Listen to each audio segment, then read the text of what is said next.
এখন বর্ষাকাল, চারিদিকে অনেক পানি। আপনারা জানেন, পানি যখন আসে তখন পানির সাথে মাছও চলে আসে। আশেপাশে অনেক লোকের পুকুর পানিতে ডুবে গেছে। সেই মাছগুলো এবং বিলের মাছগুলো একত্রিত হয়ে বিলে এখন প্রচুর মাছ ধরা পড়ছে। এখানে সকাল ভোর ফজর নামাজের পর থেকেই মৎস্য শিকারীরা মাছ ধরার জন্য বড়শি নিয়ে বসে যান এবং সারাদিন সকাল থেকে সন্ধ্যা পর্যন্ত এরা মাছ ধরে।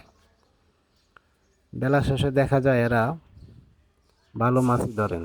দেশি মাছ যেমন পুঁটি মাছ, ট্যাংরা মাছ, শিং মাছ, টাকি মাছ, এগুলোই বেশিরভাগ বড়শিতে এখানে ধরে থাকে। এটি সাভারের ধলাই বিল নামে পরিচিত। সাভার স্মৃতিসৌধ থেকে প্রায় 2 কিলো উত্তরে এই বিলটি অবস্থিত।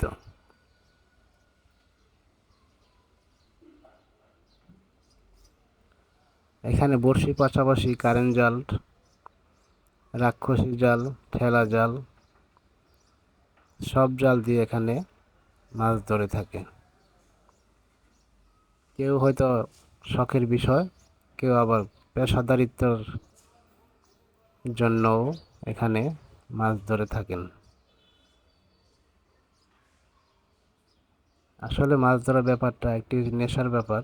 মাছ যারা ধরে থাকেন তারা মাছ পাক বা না পাক সারাদিন মাছের অপেক্ষায় বসেই থাকবে।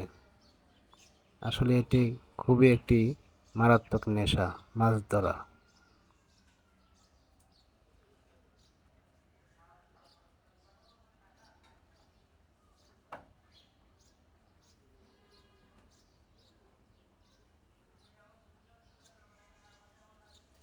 এই চাচা মিয়া ভালোই মাছ ধরছে সকাল থেকে।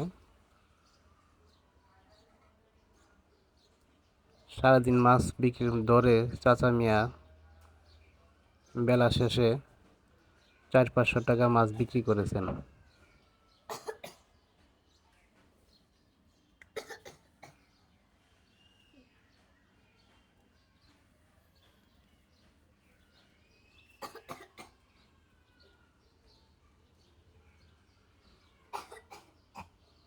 জায়গাটা অনেক সুন্দর।